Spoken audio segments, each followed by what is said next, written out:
জাতীয় নাগরিক পার্টি এনসিপির নিবন্ধনের আবেদন চূড়ান্ত করলেও তাদের পছন্দ করা শাপলা প্রতীক এখন অনুমোদন দেয়নি নির্বাচন কমিশন।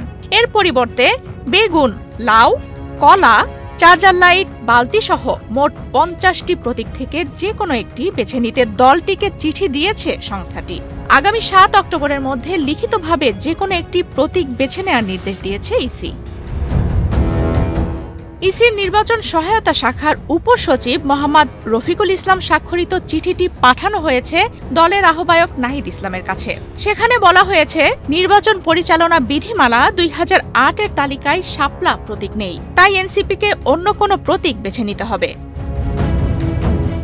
চিঠিতে আরও উল্লেখ করা হয়েছে, নিবন্ধিত কোনো দলের সব প্রার্থীর জন্য নির্ধারিত প্রতীক সংরক্ষিত থাকবে, তবে দল চাইলেই ভবিষ্যতে তালিকাভুক্ত অন্য কোনো প্রতীকে পরিবর্তনের সুযোগ রয়েছে।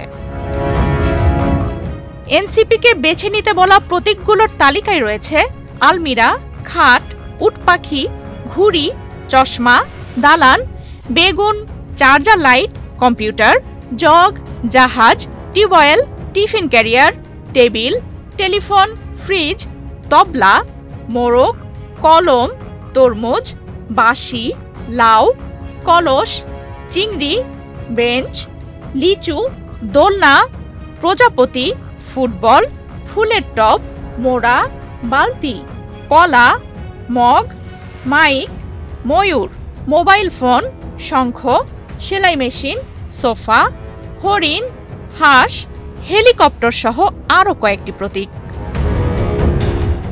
ইসি সূত্র জানায়, শুরুতে এনসিপি তাদের পছন্দের প্রতীক হিসেবে শাপলা, কলম ও মোবাইল ফোন প্রস্তাব করেছিল। পরে সংশোধন করে শাপলার পরিবর্তে লাল শাপলা বা সাদা শাপলা চেয়েছিল, কিন্তু কমিশনের তালিকায় এসব প্রতীক না থাকায় আবেদন গৃহীত হয়নি। এ নিয়ে দলটির পক্ষ থেকে শাপলা প্রতীক আদায় করার হুমকি দেয়া হলেও প্রধান নির্বাচন কমিশনার নাসির উদ্দিন বলেন, রাজনৈতিক নেতারা নানান কথা বলেন, এটা তাদের অধিকার, আমরা আইন অনুযায়ী কাজ করব, কোনো হুমকি আমরা গুরুত্ব দিই না।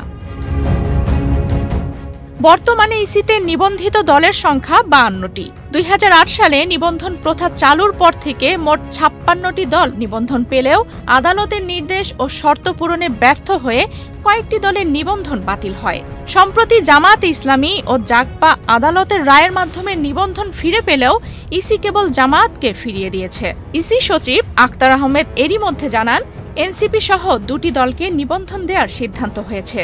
এছাড়াও 13টি দলের আবেদন পর্যালোচনায় রয়েছে। আফসানা রিপা, বাংলাদেশ প্রতিদিন।